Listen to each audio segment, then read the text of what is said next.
स्वागत है। मैं हूं Amit Singh. After prime time लेकर हाजिर हैं। दोपहर के 1 बज चुके हैं। आज बात करेंगे चीन पाकिस्तान की चालबाजी की। धोखेबाज ड्रैगन जिसकी फितरत में ही पीठ में छुरा घोंपना लिखा है। एक तरफ लद्दाख के गलवान में हुई खूनी झड़प के बाद जमी बर्फ पिघल रही थी। दिल्ली और बीजिंग के बीच संवाद बढ़ता दिख रहा था। व्यापार के रास्ते तेज हो रहे थे। ब्रिक्स के मंच पर दोस्ती की तस्वीरें भी आमने सामने खिंचवाई गईं। लेकिन इसी बीच चीन ने एक बार फिर वही दांव खेल दिया है जो भारत की सबसे बड़ी संवेदनशीलता को सीधे चुनौती देता है, जिसे भारत अपनी संप्रभुता पर सीधा प्रहार मानता है। पाकिस्तान के प्रधानमंत्री शहबाज शरीफ और सेना प्रमुख आसिम मुनीर की चीन यात्रा के बाद जारी संयुक्त बयान ज्वाइंट स्टेटमेंट में जम्मू कश्मीर का जिक्र कर बीजिंग ने साफ संकेत दे दिया कि उसकी रणनीति आज भी वही है, भारत पर दबाव बनाओ और पाकिस्तान को भरोसा दिलाओ, जिस पर भारत के विदेश मंत्रालय के प्रवक्ता रणधीर जायसवाल ने बिना देर किए बीजिंग और इस्लामाबाद के इस नापाक गठजोड़ को आईना दिखाया है, मुंह पर तमाचा मारा है। भारत ने डूब कहा कि जम्मू कश्मीर और लद्दाख भारत के अभिन्न अंग थे, हैं और हमेशा रहेंगे। कोई भी तीसरा मुल्क इस पर ज्ञान देने की जरूरत ना करे। जिसके बाद सवाल है कि जब भारत और चीन के रिश्ते धीरे धीरे पटरी पर लौट रहे थे, तब अचानक बीजिंग को कश्मीर क्यों याद आ गया? क्या ये सिर्फ पाकिस्तान को खुश करने की कोशिश है, या फिर उसे भारत की बढ़ती वैश्विक ताकत और क्वाड जैसे मंचों पर भारत की सक्रियता से डर लग रहा है, या फिर उसे पाकिस्तान अधिकृत कश्मीर से गुजरने वाले अपने अरबों डॉलर के प्रोजेक्ट्स के डूबने का खौफ सता रहा है? जी हां, अगले आधे घंटे लगातार दर्शकों इस गंभीर विषय पर चर्चा करेंगे कि जिस दोस्ती को हम बेहतर बनाने की कोशिश कर रहे थे, चीन अपनी फितरत नहीं भूला, पीठ में हमारे घूमते ही उसने छुरा घोंपा है। पूरा मामला समझिए। चीन पाकिस्तान का ज्वाइंट स्टेटमेंट क्या है, मैं ग्राफिक के जरिए आपको लाइन ब लाइन समझाऊंगा कि किस तरह से चीन ने नई चाल चली है। जी हां, स्क्रीन पर देखिए।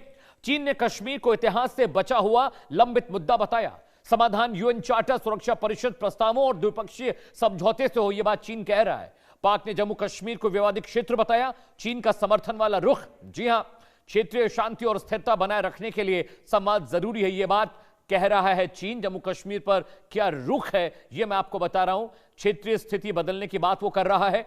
पाकिस्तान ने जम्मू कश्मीर में मानवाधिकारों के मुद्दे को भी उठाया है और कहा है कि वहां मानवाधिकार के मुद्दे पर बात होनी चाहिए। संयुक्त बयान में भारत द्वारा अगस्त 2019 में किए गए संवैधानिक बदलावों का जिक्र किया गया है। चीन पाकिस्तान का भड़काऊ बयान क्या है वो आपको बता दिया। अगले ग्राफिक्स पर आते हैं दर्शकों। अब भारत ने भी चीन की इस हिमाकत का जवाब दिया है।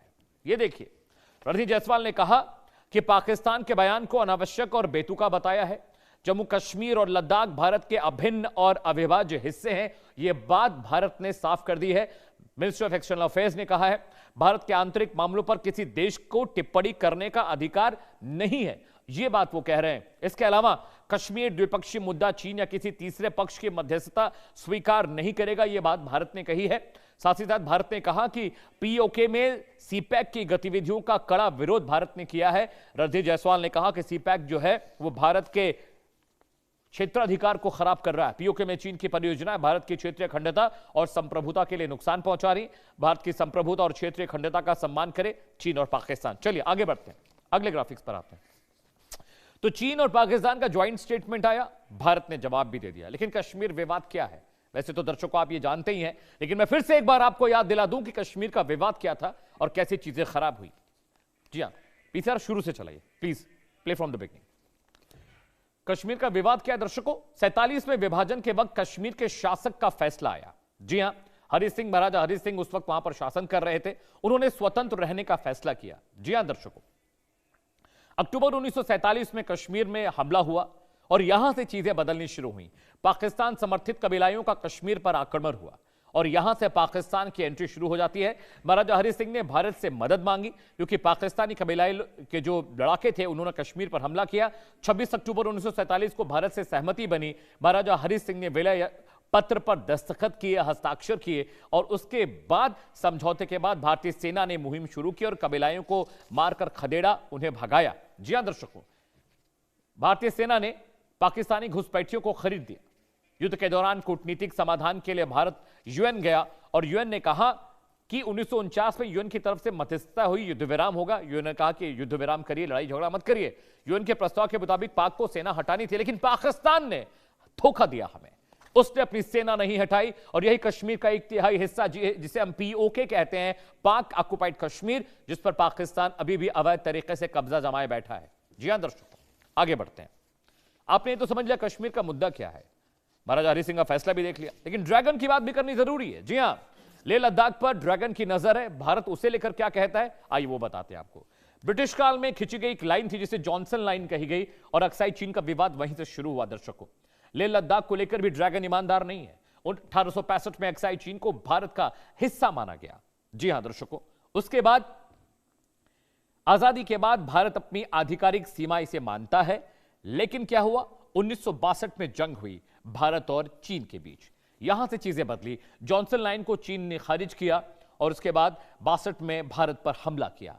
इस हमले के दौरान अक्साई चीन पर चीन ने कब्जा कर लिया और यहीं पर भारत ने भी हमला किया, लड़ाई चली, लेकिन अक्साई चीन का जो हिस्सा है, जिसे हम भारत का हिस्सा बताते हैं, वो अवैध तरीके से चीन उस पर काबिज है और वो चीन के हिस्से में चला गया। दर्शकों, अब इस मसले पर भारत ने दो टूक कह दिया है।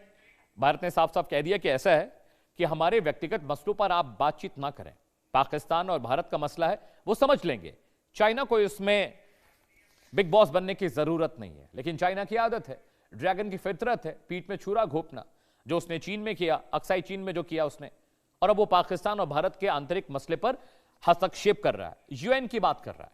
दर्शकों, दो खास मेहमान मेरे साथ जुड़ रहे हैं। अली अशरफ रत्ता साहब पाकिस्तान से जुड़ रहे हैं, विदेशी मामलों के जानकार हैं, और भारत से मेरे साथ अरविंद सिंह तेजावत साहब हैं, ये भी फॉरेन अफेयर्स एक्सपर्ट। आप दोनों का बहुत बहुत स्वागत है। तेजावत साहब, सबसे पहले मैं आपके पास आ रहा हूं।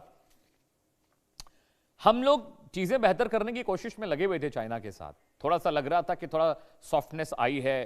प्रधानमंत्री नरेंद्र मोदी और एस जयशंकर साहब जिस तरह से कम्युनिकेशन चाइना के साथ कर रहे थे, ऐसा लग रहा था कि चीजें बेहतर हो जाएंगी, लेकिन वही ढाक के तीन पात। कहते हैं ना कि कुत्ते की दुम को आप कितने भी दिन सीधा रखिए, वो सीधी नहीं हो सकती। चाइना की हालत वैसी ही है।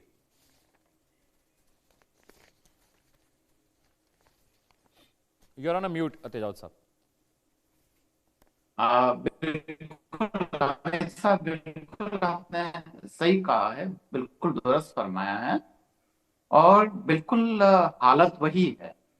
चीन में जो इस समय जो वहाँ का जो रूलिंग क्लास है, वो बेसिकली उन सारे सिद्धांतों से, जिन सिद्धांतों के आधार पर नींव रखी गई थी या माओ बात करते थे, उनसे काफी दूर हट चुका है। और यहाँ तक कि माओ के जमाने से ही ये विचलन देखा जा सकता है, जहां उन्होंने भारत पर आक्रमण किया था और एक तरीके से एक अलग ही राग अलापना शुरू कर दिया था।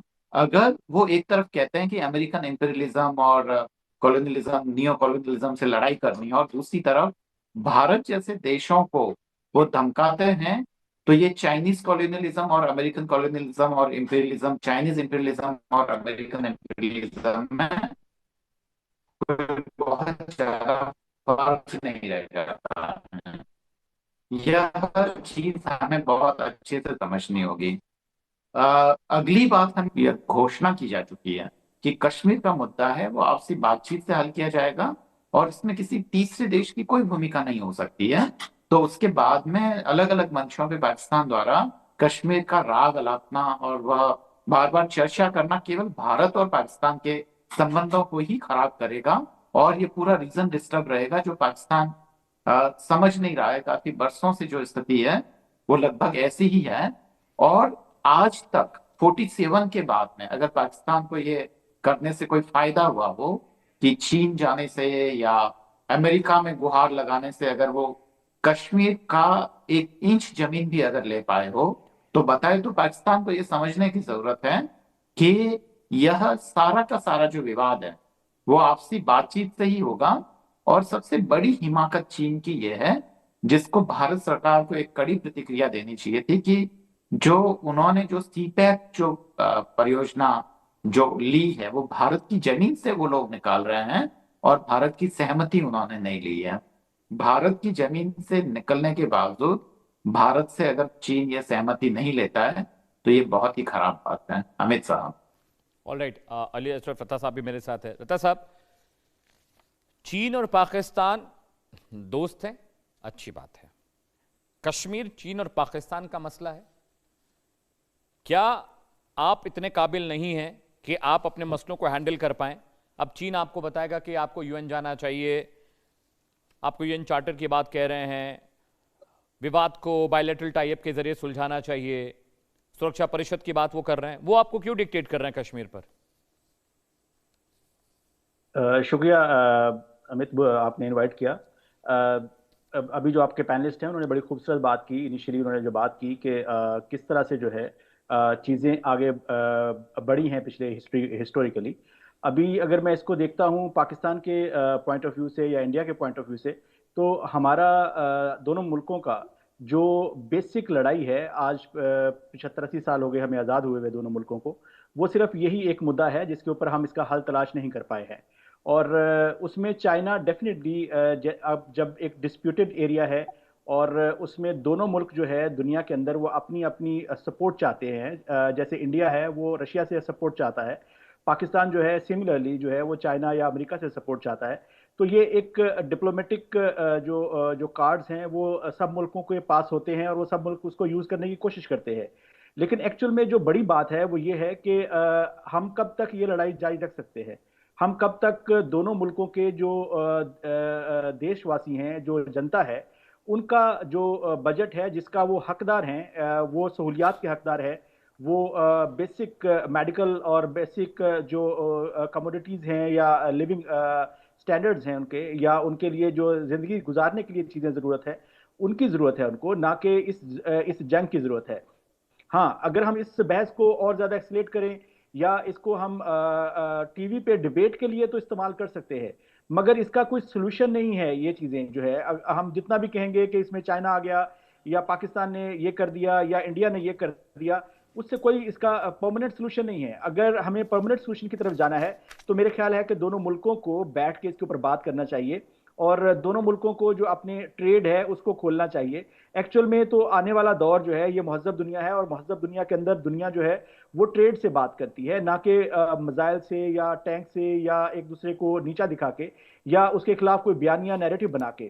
क्योंकि ये चीज़ें हम देखते आ रहे हैं पिछले 20 साल के अंदर, जब दुनिया अब ग्लोबल विलेज बन चुकी है, मैन टू मैन जो है वो डायरेक्टली कनेक्टेड हैं, चाहे वो इंडिया पाकिस्तान हो या पाकिस्तान चाइना हो या इंडिया चाइना हो, सब लोग जो है वो एक कनेक्टेड हैं। और आज जो भी इंडिया के अंदर होता है, अगले 2 मिनट के अंदर वो पाकिस्तान के लोगों को, स्पेशली अगर मैं एक जर्नलिस्ट हूं तो मुझे पता होता है कि इंडिया के अंदर क्या हो रहा है, इसी तरह आप लोगों को पाकिस्तान में जो होता है वो पता होता है। तो मेरा ख्याल है कि इस दौर के अंदर जो इन्फॉर्मेशन का दौर है, इसके अंदर इस तरह की कोई भी चीज जो है वो नहीं होनी चाहिए है।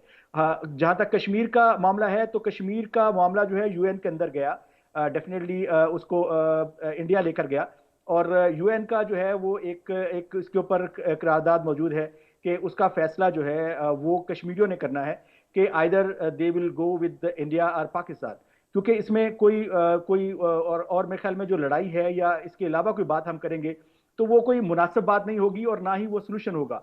हाँ, उसको हम लंबा करने के लिए या खींचने के लिए या अपने फायदे के लिए यूज तो कर सकते हैं, मगर वो सोल्यूशन नहीं है। मेरे ख्याल है इसका अल्टीमेट जो सोल्यूशन है वो यही है कि जो कश्मीरी हैं वो खुद अपना फैसला करें, चाहे वो इंडियन ऑक्युपाइड कश्मीर में है या वो आजाद कश्मीर के अंदर है। तो ये पीओके वाले तो फैसला कर ही चुके हैं रता साहब। पीओके वाले तो कहते हैं हमें भारत में जाना है, इतने सारे बयान हैं, आप खुद देख लीजिए टेलीविजन मीडिया पे, हमारे चैनल पे, भारतीय चैनल्स पे नहीं, आप पाकिस्तानी चैनल्स पे देखिए। पीओके के लोग कहते हैं कि we need a prime minister like Narendra Modi, we need a country like India to survive. हमारे पास पानी नहीं है, खाना नहीं है, दवाइयां नहीं है, सड़क नहीं है, हमारे पास रोजमर्रा की सहूलियतों की चीजें नहीं है। पाकिस्तानी रेंजर्स हमारी पत्नियों के साथ, बच्चों के साथ, औरतों के साथ गलत तरीके से व्यवहार करते हैं। वो तो कह ही रहे हैं, वो तो they have decided they want to merge into Indian constitution। लेकिन आप लोग इसको एक्सेप्ट कर रहे हैं कि नहीं कर रहे? 30 साल अरविंद जी, मैंने कोई सख्त बात नहीं की है। देखिए, मैंने कोई सख्त बात नहीं की। अरविंद सिंह तेजावत जी, मैं आपके पास आ रहा हूँ। क्या ये मार रहे हैं, आपको एक्सेप्ट नहीं कर रहे, यहाँ से कोई बयान आ रहा है तो वो कह रहे हैं कि आपने अपनी बात कही। नहीं, अली अशरफ साहब ने भी बात कर ली। अली अशरफ साहब सुनिए, मैं वाकई कम से कम अली अशरफ साहब काफी संजीदगी से चीजों को सुन रहे हैं, इसके लिए मैं उनकी तारीफ करता हूं।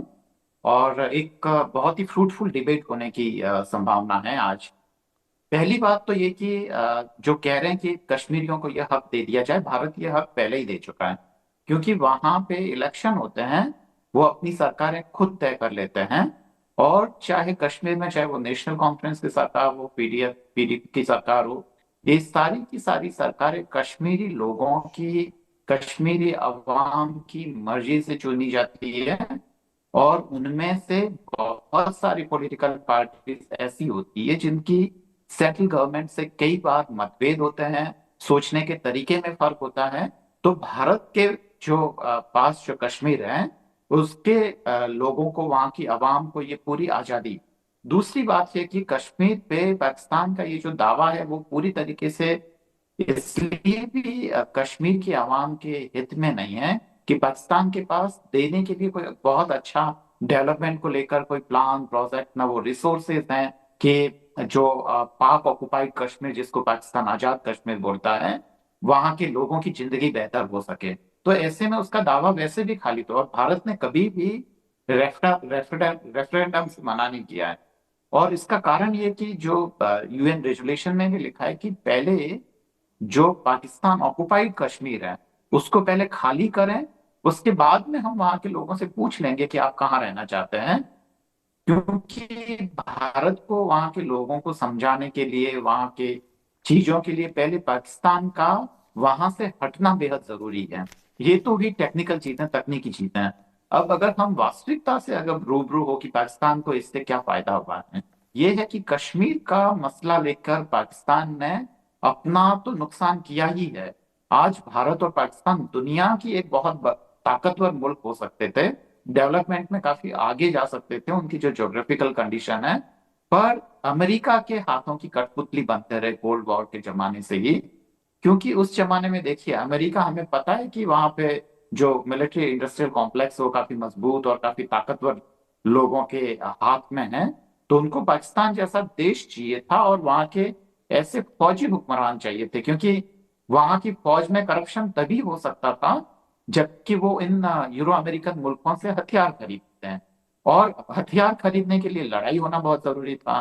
तो उन्होंने भारत से लड़ाइयां की, एक एक नहीं दो। जब जब फौजी हुक्मरान कमजोर होते हैं, तब तक वो भारत पे एक हमला बोल लेते हैं। अभी आसिफ मुनीर, जब उनकी स्थिति कमजोर हुई, आप देखिए कि जो ऑपरेशन सिंदूर का सबसे ज्यादा अगर किसी आदमी ने फायदा उठाया है, तो वो जो अपने आप को फील्ड मार्शल खुद ही बना के, तो वो एक तरीके से फील्ड मार्शल नहीं कहना चाहिए, फील्ड मार्शल बोलना चाहिए, जो पाकिस्तान की आवाम के लिए हिस्ट्री में एक फेल्ड आर्मी ऑफिसर्स के रूप में याद किए जाएंगे।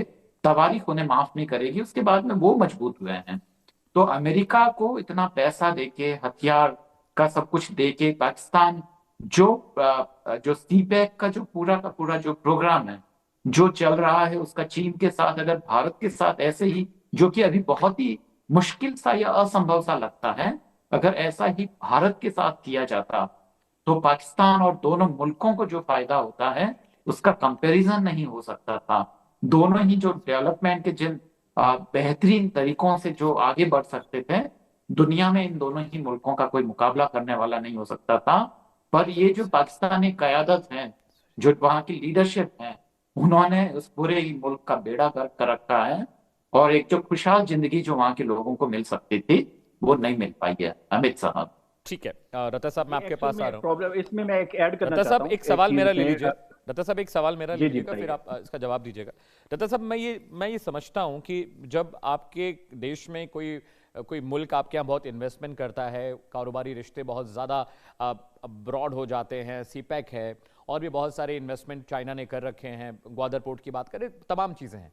लेकिन क्या एक मुल्क अपने इंटरनल सिक्योरिटी इश्यूज, अपने बायलैटरल इश्यूज, अपने बॉर्डर इश्यूज को क्या किसी दूसरे देश को दे सकता है बात करने के लिए? क्या चाइना ऐसे डिक्टेट कर रहा है ज्वाइंट स्टेटमेंट में कि जैसे पाकिस्तान अनपढ़ है, पाकिस्तान जाहिल है, उसको कुछ नहीं पता, उसके फॉरेन अफेयर्स के जानकार वहां पे नहीं है, उनके डिफेंस एक्सपर्ट उनके पास नहीं है, उनकी पॉलिटिकल रिजीम इस काबिल नहीं है कि वो कश्मीर के मसले पर बात कर सके, बयान जारी कर सके। आपको बात करनी है तो पाकिस्तान के बारे में बात करिए, अपने रिलेशंस के बारे में बात करिए, होर्मुज के बारे में बात करिए, अपने दुश्मनों को टैकल हैंडल करने की बात करिए। आप पाकिस्तान को सिखा रहे हैं कि पाकिस्तान को क्या करना है। मुझे लगता है यह अलाउ नहीं होना चाहिए। या हो सकता है कि आप लोग यहां तक कर्ज में डूबे हुए हैं चाइना के, इसलिए वो मनमानी कर रहा रहता साहब। आप समझाइए जरा मुझे। अच्छा, इसमें इसमें दो चीजें, एक तो आपका सवाल है, एक जो आपके पैनलिस्ट हैं उन्होंने बड़ी खूबसूरत बात की, लेकिन खूबसूरत बात करते करते उन्होंने साथ ही कह दिया कि इसमें जो जंग हुई, संदूर ऑपरेशन हुआ, उसमें जो है वो आसम मुनीर साहब को जो है बहुत फायदा हुआ। लेकिन अगर फैक्चुअली देखा जाए इस बात को, तो जब जब इंडिया के अंदर किसी भी स्टेट में इलेक्शंस होते हैं, तभी तभी कोई ना कोई जो है फॉल्स फ्लैग ऑपरेशन होता है इंडिया के अंदर, और वो पाकिस्तान के ऊपर कोई ना कोई हल्ला बोलता है, कोई ऑपरेशन करने की कोशिश करता है। आगे से डेफिनेटली आगे भी एक स्ट्रांग मुल्क है तो वो भी उसको आंसर करता है। तो उसका फायदा जो है कहीं ना कहीं वो आपकी जो सरकार है वो ज्यादा नहीं, नजर इससे आता है कि किसको वो फायदा फायदा हो रहा उठाती है? है। आपके उससे यहाँ मोदी साहब आपके को फायदा इलेक्शन होता होने है। वाले हैं क्या? हमारे यहाँ तो जी, इलेक्शन अभी नहीं है। नहीं, आपके अभी बंगाल में इलेक्शन हुए ना पीछे, आपके बिहार में इलेक्शन हुए ना। अरे इस बयान तो का, ये इस ताजा बयान अच्छा, का क्या ताल्लुक है मैं ताजा मौजूदा बयान की बात नहीं सिनेरियो कर से? रहा, मैं मेहता साहब वो मुझे ऑपरेशन संदूर समझाइए।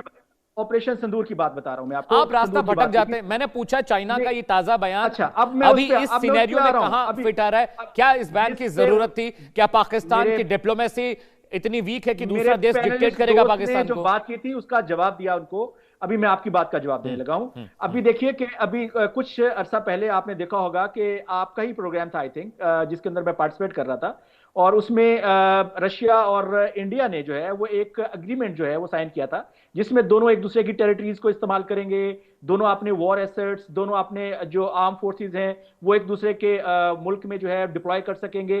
तो ये आपका, आपने उसके ऊपर एक मुझसे सवाल किया था, तो मैंने कहा था ये कोई इतनी बड़ी बात नहीं है, पाकिस्तान और चाइना ऑलरेडी इस तरह की बहुत सी चीजें कर चुके हैं। अरे तो रशिया देखिए, भारत के इंटरनल मैटर में नहीं बोला भाई साहब, आप मेरी बात ही नहीं समझ पा रहे हैं। मैं हमने समझ उनके रहा हूं, मैं साथ उसी सामरिक पे आ रहा हूं, समझौता उसी पे किया आ रहा है, हूं, उसी पे लेकिन रशिया उसी पे हमको आ रहा हूं, डिक्टेट नहीं उसी पे करता आ है। रहा हूं। इनफैक्ट मैं नोबडी उसी पे कैन आ रहा हूं, मैं डिक्टेट उसी अस। पे आ रहा हूं। अमेरिका की भी इतनी अभी हैसियत नहीं है कि अमेरिका हमको कश्मीर पे डिक्टेट भाई, करे। मैं कश्मीर के अरे मसले भाई पे मेरी बात अब आपका जवाब चाहता हूं, घुमाइए नहीं गोल उसी गोल। पे आना। सीधा मैं सवाल वही था, सीधा वही जवाब उसी पे आ रहा दीजिए। हूं। रशिया अरे हमारा भाई, दोस्त एक है तो और भी बाकी मुल्कों से अरे हमारी यार, दोस्ती है, एक लेकिन तो कश्मीर एक पे तो कोई मुझसे हमको बात ज्ञान नहीं कर रहे हैं बांटता है। आप खुद बहुत नोबडी बोलते हैं, कैन लेकिन मेरी डिक्टेट अस बात ऑन पूरी होने दें। कश्मीर। You मैं will ये get सवाल answer. पूछ रहा हूं रत्ता साहब आपसे। You will have answer. मुझे बुलाओ तो करो बात करने के लिए। हम्म। अब देखिए कि उसमें उसमें क्या है कि अब पाकिस्तान और जो कश्मीर की हम बात कर रहे हैं, वहां पे अगर देखा जाए हिस्टोरिकली, तो वहां पे दो फ्रीक नहीं है, वहां पे तीन फ्रीक हैं। आप क्यों भूल जाते हैं ये बात?